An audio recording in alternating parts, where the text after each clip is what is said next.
अस्सलाम वालेकुम। 25 मार्च 2024 बरोज मंडे हमारे बिल्कुल लाहौर के करीब से होपलैंड वाले उमैर भाई, आपको पता है होपलैंड एक ब्रांड है बहुत बड़ा, अल्हम्दुलिल्लाह बड़े अच्छे लेवल पे काम कर रहा है और बड़ी अच्छी सर्विस प्रोवाइड कर रहा है।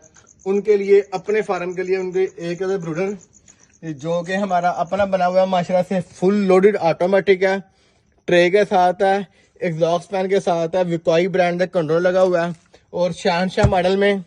अच्छा, शहनशाह मॉडल की ना कापी भी मौजूद है, कापी तो नहीं, कापी कह लें या क्वालिटी के ग्रेड कम कह लें, लेकिन ये वाला जो हमारे पास है वो विकॉई ब्रांड का है। मैं ये नहीं कहता कि पूरे पाकिस्तान में सिर्फ हमारे पास ही है, बहुत से डीलर हजरात के पास है, लेकिन विकॉई ब्रांड की स्टैंप देखा करें, विकॉई ब्रांड का लोगो देखा करें, क्यूसी पास देख के फिर चीज परचेज किया करें।